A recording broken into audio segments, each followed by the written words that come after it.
যন্তর মন্তরে বিক্ষোভের পর ফের নতুন কর্মসূচির ঘোষণা করল ককরোচ জনতা পার্টি সংগঠনের নেতৃত্বের দাবি আন্দোলন এখানেই শেষ নয় বরং আরো বড় আকারে ছড়িয়ে দেওয়ার পরিকল্পনা রয়েছে।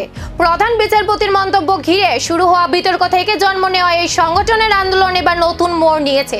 যন্তর মন্তরে অনুষ্ঠিত বিক্ষোভের পর পরিষ্কার বার্তা দেওয়া হয়েছে, এটাই শেষ নয়। সংগঠনের নেতা দীপক জানান, গতকালের কর্মসূচিতে যারা অংশ নিয়েছিলেন তাদের অধিকাংশই আগে কখনো বিক্ষোভে নামেননি। শিক্ষা ব্যবস্থা সহ বিভিন্ন ক্ষেত্রে ক্ষোভ ও হতাশা থেকেই তারা এই আন্দোলনে সামিল হয়েছে।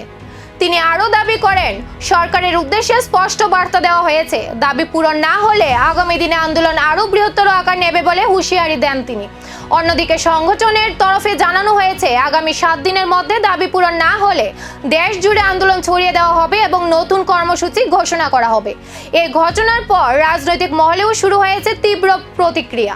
বিজেপি সভাপতি নীতিন নবীন নাম না করে এই আন্দোলনকে কটাক্ষ করে বলেন, দেশের যুব সমাজ কোনোভাবেই কারো প্রভাবাধীন নয় এবং গণতান্ত্রিক ব্যবস্থার মধ্যেই বিরোধিতা সম্ভব। বিক্ষোভের পর নতুন কর্মসূচির ঘোষণা ঘিরে রাজনৈতিক উত্তেজনা আরও বাড়ছে। পরিস্থিতি কোন দিকে মোড় নেয় এখন সেই দিকেই নজর রাজনৈতিক মহলের।